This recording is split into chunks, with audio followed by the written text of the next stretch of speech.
improvements, including rail and road, that's going to be needed for this industrial park project. It's going to be a soybean processing plant where they convert the soybeans into oil and into biodiesel. And there's an added part to it called the Minnesota Soy Research and Innovation Center. That's going to be looking at different varieties of soybeans and the potential for processing them into value-added projects or products that we can obviously export throughout the state and throughout the area. So it's a big project. It's going to be about $160 to $200 million. I know that that's a big spread in terms of millions, but it is a very large project. And we're just trying to iron out the details on what exactly those cost projections are going to be. We're working with them on a budget right now. And this is going to affect an 11-county area for sure that produce soybeans in Minnesota and North Dakota, surrounding the Crookston area. The impact on farmers will be quite large because the basis between delivering freight from Crookston as opposed to delivering freight from, say, Mankato to the ports in Minneapolis is quite large. It's about 10 to 15 to even 20 cents a bushel. So if we can cut that down, make production up in our region, and then ship out the finished product, you know, that's better. At least we feel that it's better. So there's going to be lots of things that we're going to have to do. We have to get development agreements between other companies that will site in this industrial park. We have another company that's called Vertical Malt, which custom roasts malt for the craft brewing industry. They have customers all over Minnesota. They plan to site their business, which is already operating in an EDA office park. They plan to site their business in that industrial park area as well. So that's about a $3.4 million project, and we're going to go to EDA for infrastructure funding for this. So now that I found out after Nicole's presentation yesterday that I can claim 500 jobs in order to get as much EDA money as possible, that's probably, let's just say I'm going to adjust my job strategy for this particular project. That's really all I've got. It's a great project. I think it's going to be very exciting if we can bring it through to fruition.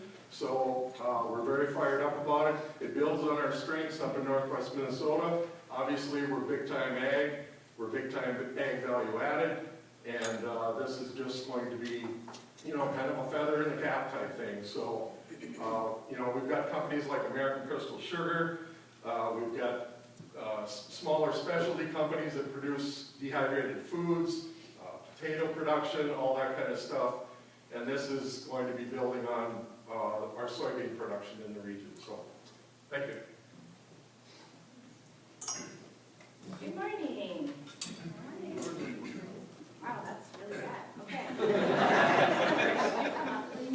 So our big thing at West Central Initiative is we are confirming the dates for our Live Wide Open Summit. So please mark your calendars for September 15th and 16th. Did I get the dates right? Okay. Tuesday, Wednesday. So as you know, Live Wide Open is our recruitment strategy for West Central Minnesota, and we are holding a summit in the hopes of cross-pollinating our region with ideas. So the kind of theory I've been using is we want someone from the highway department sitting next to someone from an arts board sitting next to your community volunteers, and getting new ideas and enriching the community connectedness. I'm going to pass to Rick to talk about the speaker we confirmed. Yeah, the event will be held in the convention center called Downtown Fergus Falls. So we're going to have a Center for the Arts, and then a lot of breakouts, be walking around the town. We have confirmed an international speaker, Gil Penalosa, who has created 880 Cities. This is located in Canada. So he'll be bringing some perspectives about how do you create cities from for people from 8 to 80. In a lot of discussion, so we'll have this keynote, and we'll have some breakouts like a lot of these places, we'll have a lot of fun too. A couple other things we're working on. There's a lady who did some research on how rural isolation affects the health of senior citizens. She has some other how transportation affects it, so some rural health issues. We have some child care presenters we're looking at, and we're still finalizing that, but look for something probably the end of December, early January, where we'll kind of do some announcements and start promoting this two-day conference, 15th, 16th, Tuesday and Wednesday, downtown Fergus Falls. That's it.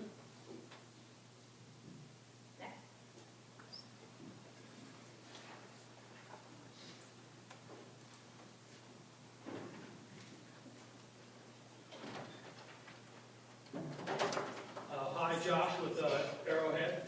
I'm going to talk about our Hermantown GIS assessment and assistance project. The city of Hermantown is a growing community in northeast Minnesota. It's located right next to Duluth, and we've been providing planning assistance to them for several years. The city manager had come over from a county that had implemented a very robust GIS system and program, and so he wanted to see that incorporated into the city because he felt that it had been really transformative in his county. So after watching them kind of get a couple false starts by hiring a full-time staff person and just kind of turning them loose, we actually pitched to them to let us, because we know you, because we have a expertise, so to speak, in GIS, let us come in, take a look under the hood, and work with you guys to figure out what you need to do.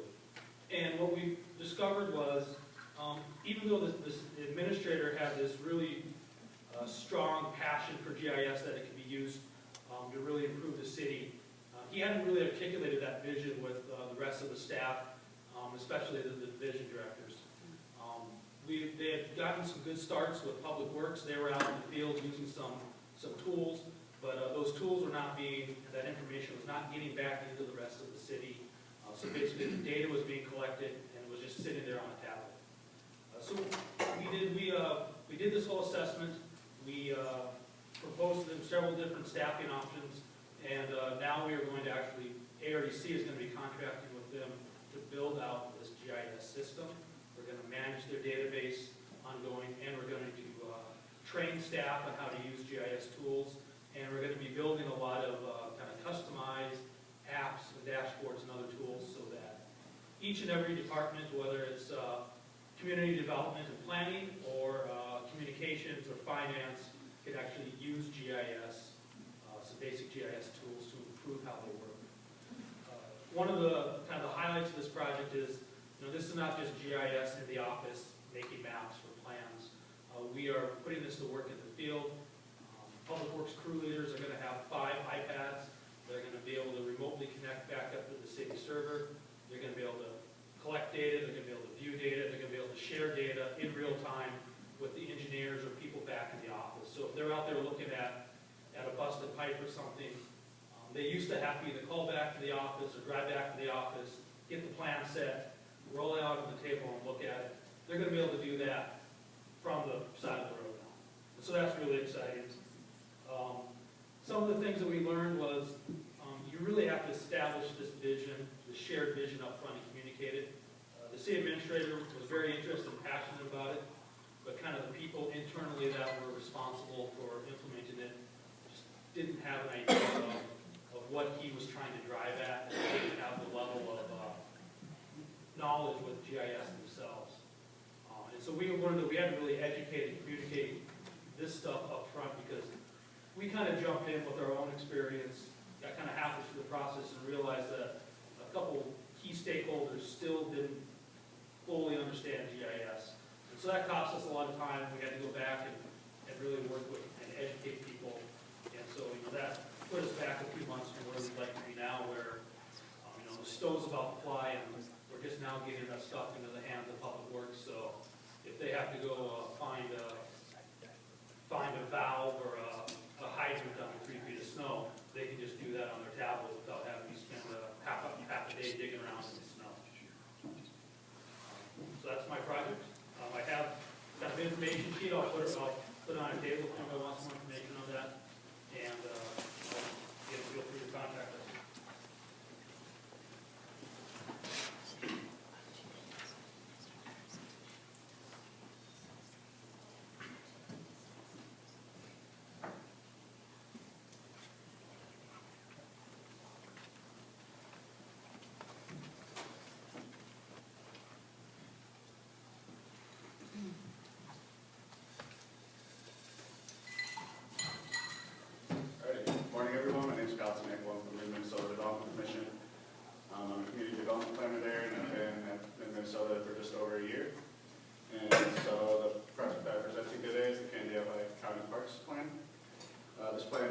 started when I was getting started at MMDC, so I'm going to give a quick overview of the plan and what it's taught me as a new planner in the field.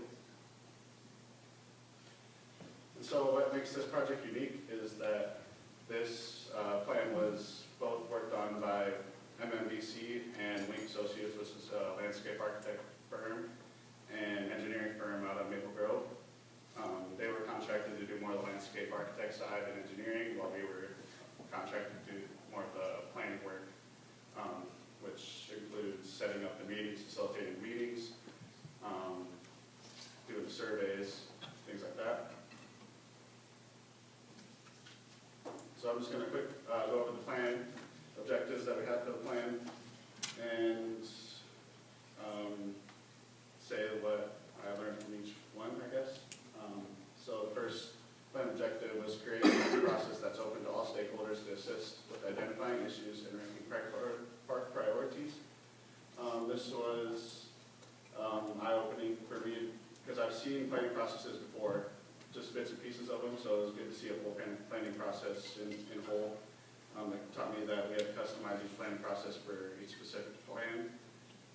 The second plan objective was to profile 6 existing Canyon High parks. Just to give you an idea of what they look like, all parks are located on lakes. All the parks have seasonal and daily camping available, and all parks have park managers employed by the county. Third is identify potential park improvements, safety needs, new amenities, maintenance, and infrastructure projects.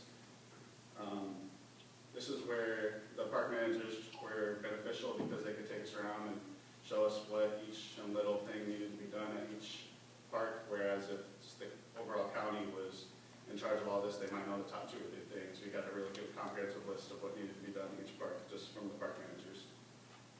And then the fourth one is creating an implementation plan for each county park that communicates priorities, timing, and estimated costs. And this priority list was made from opinions of park managers, the public, Wayne, and ourselves at MDC. And so I'm just going to take you through the planning process that we did throughout the plan. The first one was the 10-member county board appointed a task force, and the task force consisted of county administrators, public works, tourism, economic development, and then 1 park manager on the task force to represent all the park managers in 6 county parks. Then the next step was to do 3 days of park tours. Each park tour lasts approximately 9 minutes. This is where the park managers brought us around to see what projects need to be done. And then the online Canyon Ohio County Park Survey, which we were in charge of distributing. We gave each county park slips to hand out to campers. We put it in the newspaper. We did various ways of media for it to get out. And it came back with over 300 responses, so that was a pretty good response rate. And overall, pretty good feedback. There was a lot of people complaining about the county site because on the registration, the site crashed and people didn't get the same sites that they've had for the same 20 years because they went to the online service about 2 years ago. So people really voiced their opinion on the county site not working, but once you sifted through that, we got some good feedback. The next step was to hold a public open house to get public input. This was also attended pretty well. It was 50 to 60 people, and remember when I said that the county park site wasn't working? Well, now you can know why 50 to 60 people showed up, because they let us have it on what let us have it on what the county parks site wasn't working. And so once that was it was like 10 minutes of that, of them pretty much yelling at us about the county site, which I wasn't up front, which was good. But Matt Johnson was, and he did a good job of deflecting, not really deflecting the questions, but just voicing that their opinions are heard. Okay, and then, yeah, so I'm gonna have to fly through the rest of this pretty fast, but then the master plan was made for each county park. This is a map showing what's in the plan. This is profiles. The parks shows where the restrooms are, store is, things like that. But it also showed data, number of campsites for each park, camper demographics, where they're coming out of state and county, average daily site routes and revenue. Then there's a list of park managers and public priority rankings.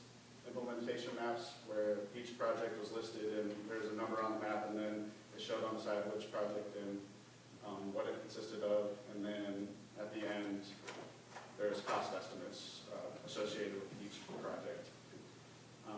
So right now, that's it for the slide. Right now, we're going to be reviewing the draft plan with the task force on Monday, and then hopefully the county will be adopting it into action after that, finalizing.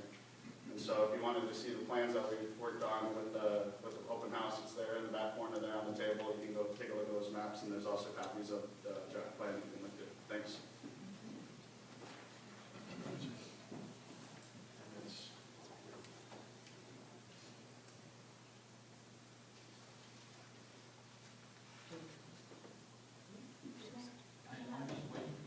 Well, I'm just doing tech stuff. Go ahead.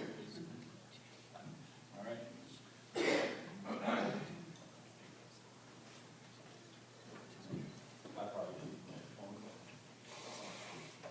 All right, good morning, everybody. I'm Jay Trusty. I'm the Executive Director of the Southwest Regional Development Commission. We're going to talk about a little bit different something that we started here a little while ago. Less project-based, more program-based. As many of you know, Nettie has been a long-time search coordinator for Southwest. CERT stands for Clean Energy Resource Teams. Southwest Regional Development Commission is one of the original search partners. So 4 search partners now are ourselves, the University of Minnesota Regional Sustainable Development Partnerships, the Great Plains Institute, and the Minnesota Department of Commerce. Now, as executive directors, we've met for a number of years, and CERT goes back 16 years now. And we meet quarterly just to kind of have an overview of what CERT is accomplishing. About a year ago, Michelle Granzi, who heads the State Energy Office at the Department of Commerce, said, can we start talking about other ways we might be able to collaborate outside of our search partnership? Our search partnership has been so successful, are there other things we could be working on together? And so we pulled together a meeting in St. Paul at the University of Minnesota. Jason went and Robin went from our staff, as well as our vice chair and one of our commissioners who also sits on the Rural Minnesota Energy Board, to talk about what it is exactly that we all do besides CERTs. I think it was a good learning experience for everyone, and part of what this came about because of we each have strengths in this partnership. The SRDC's strength are we're flexible and nimble. We can make a decision quickly. Any of you who work with the University of Minnesota, you all know that is not one of their strengths. It takes them a long time to make a decision and determine that direction. The Department of Commerce had some extra money for our PACE program. They could call us up and we could make it happen in a day.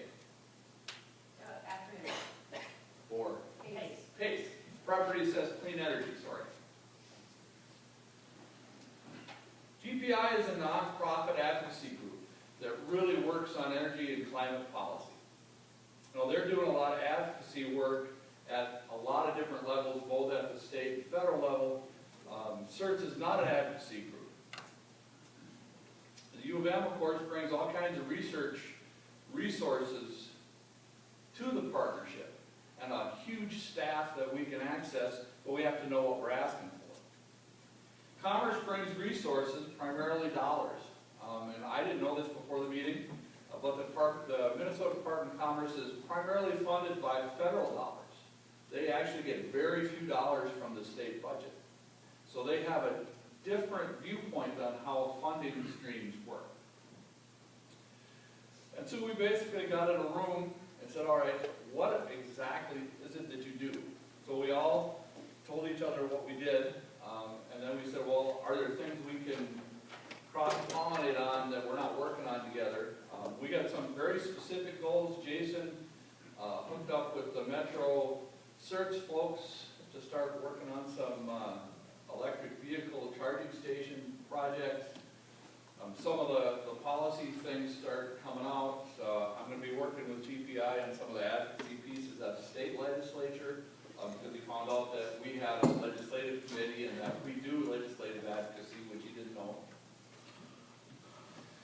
And so these are the kind of things that we're looking at. So from our standpoint, this is a really a new thing for us to look at. All right, let's look at our traditional partners, but look at them in a different way and see if there's other places where we could bring those synergies that were so successful in certs to some other venues and kind of drive forward. Thank you.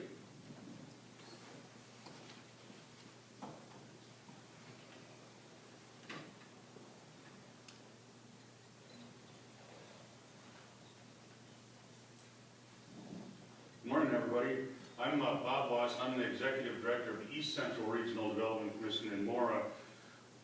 So we only have 4 minutes, so I want to just highlight one of the new projects we're doing in our economic development area. It's called the Inventors and Entrepreneurs Club. About a year ago, our office teamed up with the East Central Energy Business Development staff. It's a co-op that kind of covers most of our region with power utility to hold an economic development conference. And there was a keynote speaker at that conference. His name was Terry Whipple. He was from Juneau County, Wisconsin. And he talked about how he had started holding these Inventor and Entrepreneur Club events about 8 years ago and had some good luck with it.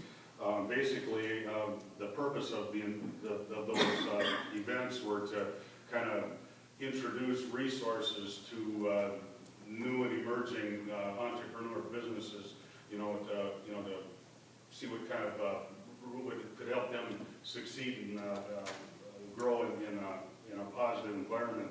Juneau County has about 75,000 or 26,000 residents, and the I&E Club has about 750 people on its mailing list. They typically get about 50 to 75 folks at each meeting.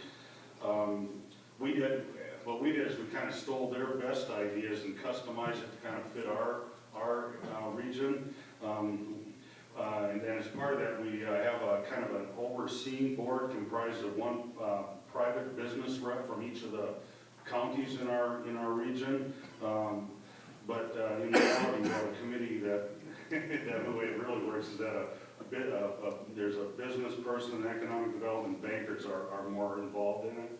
But it's anyone that's interested. And then there's a working group that kind of organizes the meetings. That's us. And then there's another group called GPS 4593. They're kind of a high-tech economic development group. And then East Central Energy. The events are held each month. We have a subject matter expert that usually speaks at it. We've had folks from social media. We had a patent attorney there once, somebody that from the Small Business Development Center, and an entrepreneur operating system expert. So we have that subject matter expert that comes to these meetings. They're held at the East Central Energy meeting space in Brand, which is kind of in the center of our region. At the end of those meetings, we usually have one business that talks about their success story, some of the stumbles they had along the way, and came to town in a rusty Pinto with 2 quarters in their pocket, and look where I am now, kind of thing. And it's been working pretty well. The standing meetings are the 4th Tuesday of every month. The doors open for a kind of a networking thing for some of the small businesses and such to kind of meet ahead of the meeting. Presentations start at 6 and they're done by 7:30 with more networking to follow. And usually we get a business in the region to sponsor the lunch. We have flyers that we send out. I can leave these up here too if anybody's interested. They're kind of, I can pass these out here quick. In like 4 minutes up here. Oh, great, okay. The first event was held in March of this year, and we usually get about 20 to 45 people at our meetings. And the inventors that come on usually bring their products as kind of a show and tell thing. So it's been really good. We've got an interesting mix of inventors, would-be entrepreneurs, existing businesses, economic development people, lenders, and that. Check out the website. We have a bit, that'll give you some more information on this. It's ecmnbusiness.com. You can sign up for our email distribution list, and the flyers for the next events are also emailed out. So that's all I have. Thank you.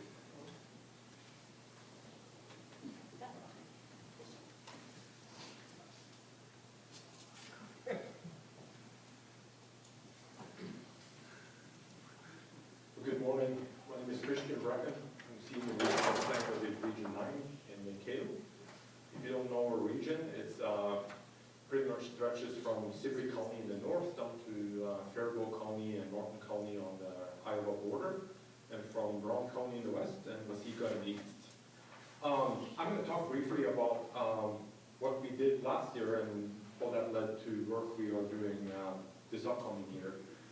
Last year we finalized in October a project that came out of the IMCP initiative from the Obama administration, investing in manufacturing communities partnerships. We called our project MedTech Connect. Brought a few copies. They're in very high demand, so we only brought 7 copies, but you can find it on our website. Basically, it's a study to inventory of the medical device manufacturing that takes place in our region. Manufacturing is the key industry in Region 9.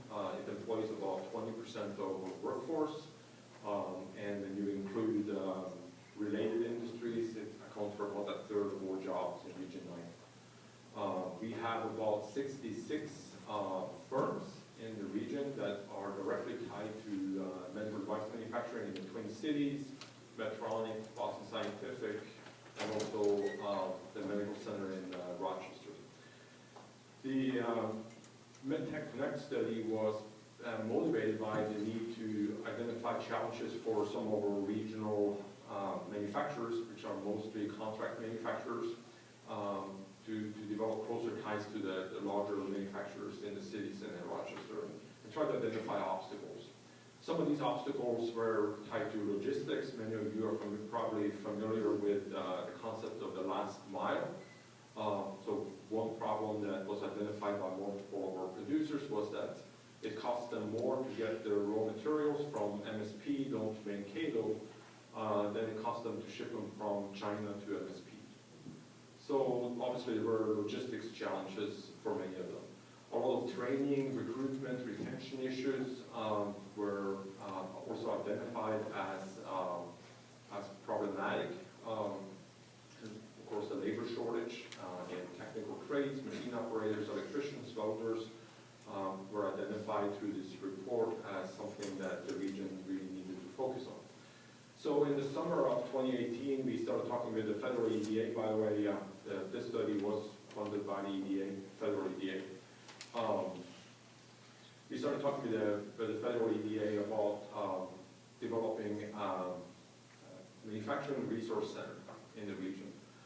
The idea was that, and it came from the local industry, and the idea was that the center would be able to provide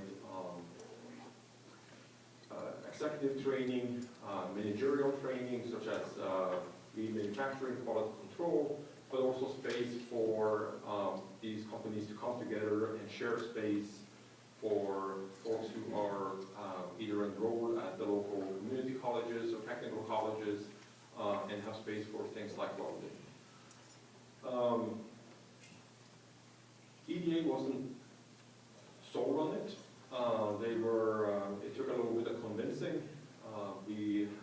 They were thinking much more of an incubator, and we said, no, what we're trying to do here is to help established companies that are struggling and very often crammed and kind of obsolete industrial parks with limited capital to expand.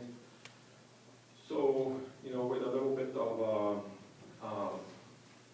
convincing, we got them started thinking about supporting a resource center.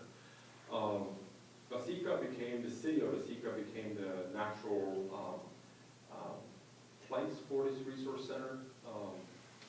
City of Waseca, or parts of the city of Waseca, is an opportunity zone. The city owns space in that opportunity zone in the industrial park. And I'd like to give some credit to Corey, our communication specialist. She really put together a document that the EDA that made EDA understand the need for this resource center. I'd also like to give a shout out to our finance director, Lou. She really knows how to sweet talk to federal EDA and bureaucrats on the 34th floor of the federal building in Chicago.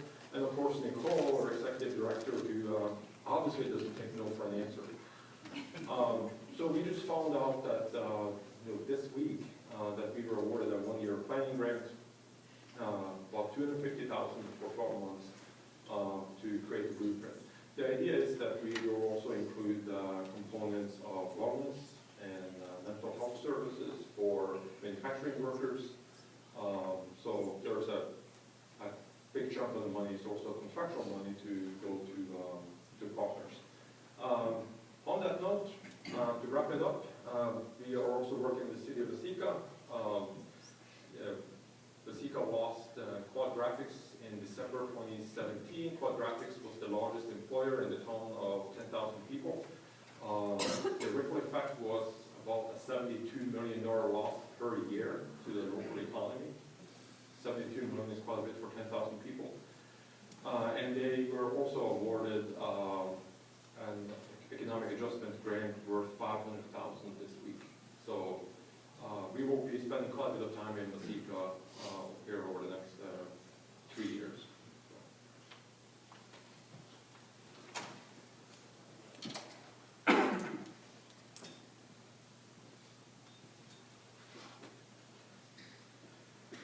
Good morning, all. Good to see your shining faces this morning. My name is Kurt Bluestrom. I am the Regional Economic Development Planner for the Upper Minnesota Valley Regional Development Commission. And I'm going to tell you a little bit about a project that we've been working on this fall. We have, for a number of years, had a tourism project called Prairie Walk that's managed by Melissa in our office, and recently we had developed a kind of an extension of that project called Get Rural, which focuses on regional recruitment and providing all the information to newcomers and businesses of our region. We're providing specific information about housing and things to do, all those kinds of criteria that somebody might be looking at if they're going to come to our region.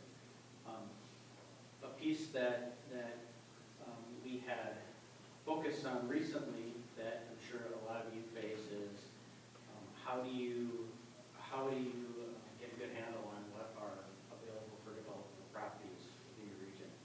So we approached the University of Minnesota Extension Regional Sustainable Development Partnership for some assistance, and were awarded a grant to hire some students from the Center for Small Towns at the University of Minnesota Morris to help us put together this inventory. And the first phase of that project was to develop a tool to gather the data about all available properties within our region. The students were developing basically a database, GIS-based database tool where we can gather the information from all of the economic development folks within our region and various communities. Once the tool's completed, in order to populate the data, we are scheduling a series of Zoom meetings with all the applicable economic development folks within our region to populate the data. And once that data is populated, our intention is to move into a phase 2 part of the project, which would also involve students from the University of Minnesota School of Design to do some visioning work for a select number of properties where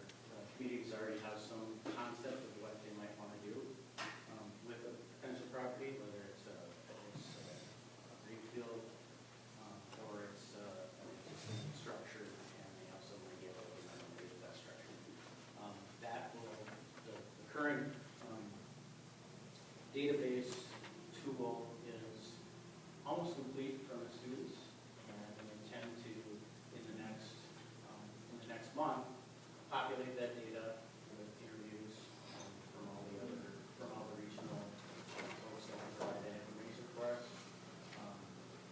December and early January, we're probably working on the visioning piece with the selected number of sites within our region that we're going to do some visioning on. The intent is that we will maintain this database of developable properties, not only to use for our own purposes, geolocated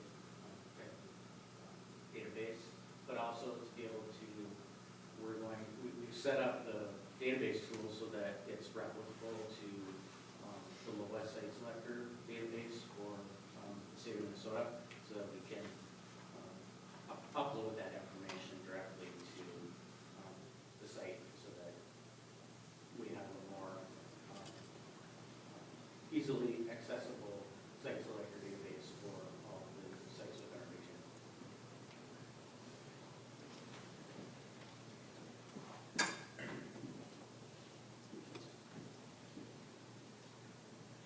Good morning, everyone. How y'all still awake out there? Get up and shake and do what you need to do. Wake your eyeballs up a little bit. I'm Cheryl Hills, the Director of Region 5 Development Commission. Welcome to the region for which we serve. I wanted to talk to you guys a little bit. I have these amazing projects. I'm pretty impressed already. I'm like, gosh, y'all do such great work. We wanted to share for a couple minutes about our Solar Schools project. And the Solar Schools project started about 7 years ago when we convened a bunch of superintendents from the region to see if they're interested in having solar energy on any of their buildings. Turned out some of them did, so we applied to Xcel Energy. The Public Utilities Commission has some funds that come from the legislature that came from the nuclear power plant as a result of fines, a charge to the nuclear power plant for how they store their waste. And we were successful after a couple of iterations of applications and some issues with the PUC in receiving a $2 million grant, which was a $3.5 million project where we put 1,493 kilowatts of power on 6 different sites throughout the region. 2 of those were K-12 schools, Pine River Backus and Pequot Lakes, and 4 of those sites were at Central Lakes College. Initially, we planned on doing this project with all K-12 schools, and one of our school districts backed out as a result of some public pressure from concerned citizens about how terrible renewable energy is. We said, fine, we'll go with the cohort of the willing, so we got another school district or partner, aka Central Lakes College, which I was not initially super excited about because dealing with MnSCU is a pain in the tail. But it was fine, and we ended up with great relationships with the Attorney General's office, because you don't just negotiate with attorneys like you do with the school districts, you negotiate with the Attorney General's office. So I had lots of fun throughout that project. Again, it began in 2013. We're very excited over the last 4 months since the first system was constructed at Pine River Backus School, which is the largest ground-mounted system, and we wanted one ground-mounted system at the very least for STEM training, STEAM training for students afterwards. And that system has saved the school district $5,000 a month since it was put up. We only projected in our performance $30,000 a year savings, so it's way out performing to what we thought it would. The $3.5 million project was done via also a tax credit investor, nothing I had ever done before, never done any of this before. Tax credit investor out of Maryland, who was very hard to find, because projects in rural, in order to actually get the grants, you have to tell the PUC you want all these kilowatts deployed, and it actually is hard to get a tax credit investor because those kinds of projects in rural are too small for the big guys, and too big for our local institutions that have federal liabilities that can take advantage of those tax credits. And so we learned a lot about that process and what it takes to do the project. We also deployed electric vehicle charging stations at the sites, and the students were very engaged in trying to beautify those sites as well to make them fun and exciting. So we have a few more art projects engaged with students into next year now that this year all of the sites are completed. So we did a ribbon cutting and had a great blast, and it was a huge project. A bit of a finance nightmare because we were the developer, and so we did all of the contracts, and we also signed a joint powers agreement with Minstate, guaranteeing that Central Lakes College would never pay more for their solar energy than they would traditional energy.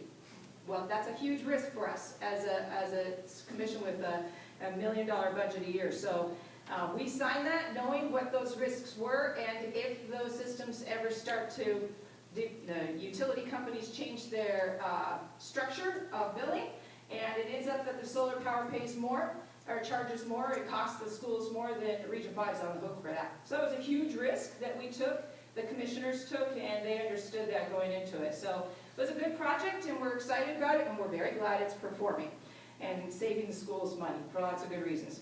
I'll end with letting you know that lots of great projects throughout the state from MATO we're very excited about. Like CAM and some of the others, we do have an EDA project this year that will involve an accelerator. So it's an accelerator, we're calling it an accelerator. And that will be a $2 million project, but we're very excited about that as well going forward. So now you got the past project, the future project. I talk like an auctioneer. Y'all got all that? Hang it on for us? Great. Have a good day.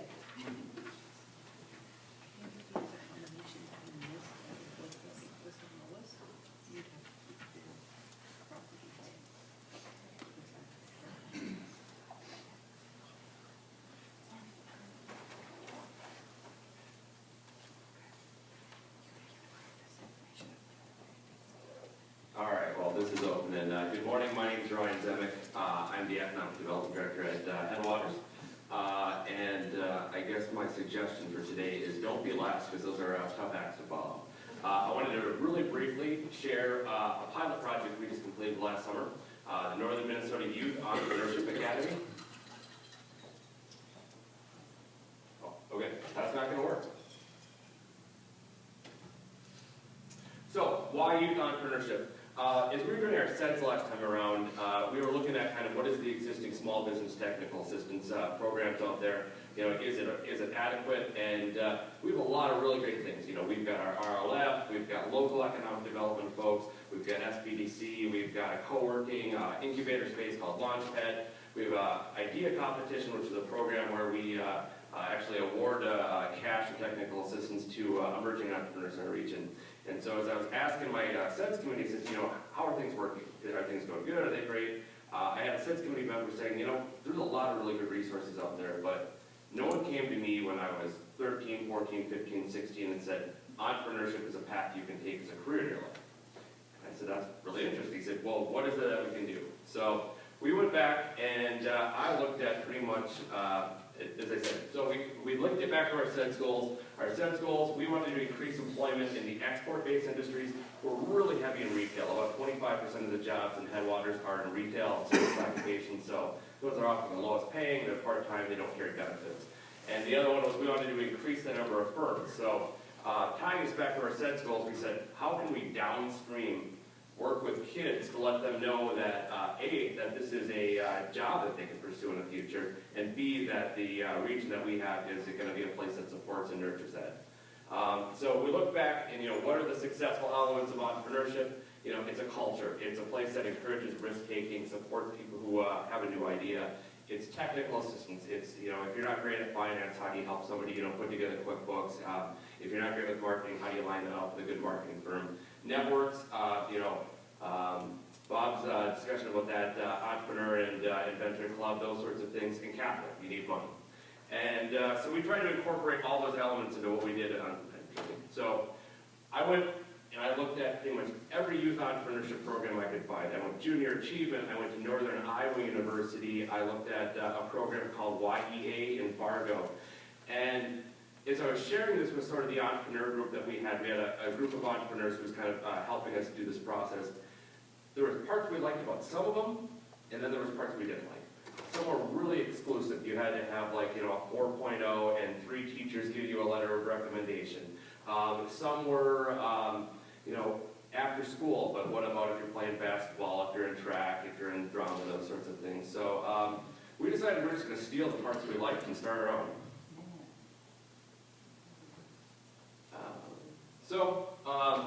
Kind of the outcomes we got, we wanted students to come away with kind of understanding how do you brainstorm business ideas, how do you write a business plan, how can you, networking with kids who are also interested in entrepreneurship, and weird enough, there are kids who are interested in that. And then at the end of the week, kind of pitch their business plan using all the skills they learned, kind of like a mini Shark Tank. And this last bullet was really important. My entrepreneur said, they got to get something. It can't just be this theoretical exercise. So we were able to put some resources together where we actually gave real money out to these kids at the end of the week to start their businesses, or if it was a little bit more longer term, for a scholarship. So kind of what happened, July 9th through 13th, I had the opportunity to hang out with 12 high schoolers at Bemidji State University.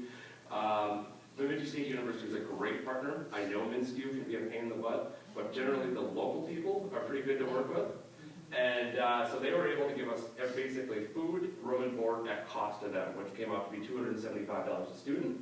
We had tuition assistance. I'm a BCLP, Blandon Community Leadership Program graduate, and BCLP graduates are able to receive $5,000 startup grants. I use that $5,000 startup grant basically to subsidize this, and I'll show a little bit more about this. But so we did outreach. We worked with their schools, business and nonprofits, variety of other organizations to get the word out there. We have a Facebook page, those sorts of things. And I apologize, and we're right at 9 o'clock, so I'm going to speed through this really quick. So this is just, I wanted to break down kind of what the week looked like. We really focused on, what do entrepreneurs do? What does it mean to be an entrepreneur? How do you take an idea and really turn it into a business on Monday? Tuesday was really about, the market research. Okay, you've got this idea, now what? How do you know who else is, who's your competition, what your pricing should be, those sorts of things. Day 3 was really about putting together that basic business plan and marketing plan. All these kids right here, I mentioned the launch pad earlier, that's our co-working space, and at that co-working space we do a 1 million cups kind of knockoff we call the Entrepreneurs Meetup. They were the program for that Wednesday. They each had to put together a 90-second elevator pitch about, here's my idea, here's who I think's interested in it, and here's how I'm going to sell it. And I'll tell you what, if you want to get 40 to 50 entrepreneurs really excited, put 12 kids in front of them that say they want to be entrepreneurs. Day 4 was the hardest day. This is the day we're going to change around next week. What I thought was a pretty simple approach to business finance ended up being a really complicated and frustrating day for everybody. So my takeaway is don't assume that some of these things are, people have any sort of preconceived notion of what profit and loss are, because it got complicated. And lastly, day 5, they had the morning to put together, whether it was a PowerPoint or just an oral part. They had the morning to put together a presentation, and then they pitched to our panel of judges that afternoon. And at the end of the day, we awarded 3 winners, scholarships ranging from $500 to $250. And overall, it was a really fun event. I think that we had 11 students complete. We had mostly from our region, a lot from Bemidji, a couple homeschooled, 2 from the Twin Cities. We had somebody from the Red Lake Reservation at Black Duck. We provided $1,000 in scholarships. Our project came in on budget. We were a NATO Impact Award winner, and we kind of had a proof of concept that we're going to carry forward, and hopefully it's a sustainable program. For your finance people out there, I did include this slide. This is how we did it. So we used in-kind staff support. One of the problems that a lot of other places have used is we just can't support this from a staff thing. We're paying a university professor or something like that. We used basically our EDA planning grant because this is a SET project. And so we had grants of $5,000, registration fees. It came out to be $6,300. And at the end of the day, we were profitable because we were taking the staffing as an in-kind approach. So Anyways, it's 9 o'clock, and you have to listen to me talk again if you're in the next session, so sorry. So that, ladies and gentlemen, was the best of the best from 10 organizations in 63 minutes. So.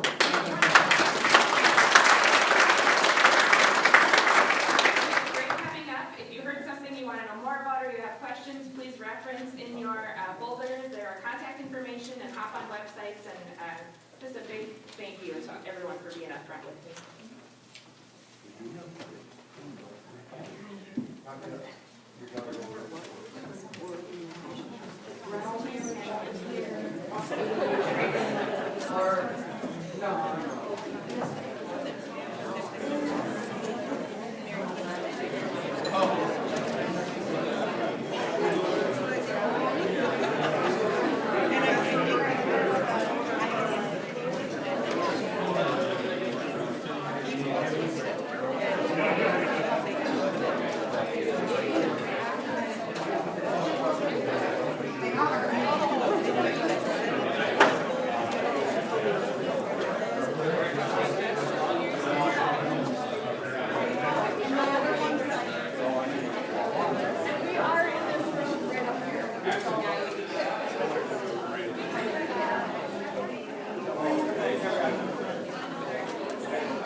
We're very groovy.